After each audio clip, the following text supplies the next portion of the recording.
മോളെ നീ എന്തെടുക്കോ? ഞാനും പപ്പയും കളിക്കായിരുന്നു.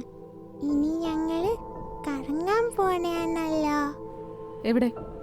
മീനുട്ടി വാ കുളിക്കാം. അമ്മേ ഞാൻ കുളിച്ചിട്ട് വരാമേ. നീ പപ്പയുടെ ഫോണും കൊടുത്തേ. പപ്പ അമ്മ വിളിക്കുന്നു. ഹലോ പറ. ഞാൻ വന്നിട്ട് മോളെ കുളിപ്പിച്ചോളാം. എന്തിന്? എന്റെ കൊച്ചിനെ കുളിപ്പിക്കാൻ എനിക്കറിയാൻ പാടില്ലേ? ഞാൻ പറയുന്നത് കേട്ടാ മതി. ഞാൻ വന്നിട്ട് കുളിപ്പിച്ചോളാം. നിനക്ക് അവിടെ വേറെ പണിയൊന്നുമില്ല താരാ. നീ പോയി നിന്റെ വല്ല പണി നോക്കി. ഓക്കെ എന്നാ.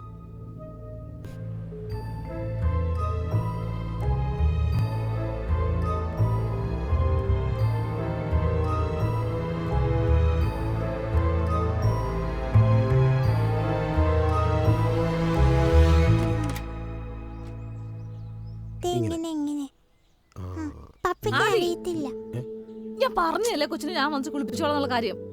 നിനക്ക് എന്താണ് തരാ? നീ ഇതിന് ആവശ്യമില്ലാത്ത കാര്യങ്ങൾക്ക് വാശി പിടിക്കണേ. എനിക്കൊരു വാശിയില്ല. ആവശ്യ ശീലങ്ങളൊന്നും കൊച്ചിനെ പഠിപ്പിക്കണ്ട. എനിക്കത് ഇഷ്ടമല്ല, അത്രേ ഉള്ളൂ. ഇടി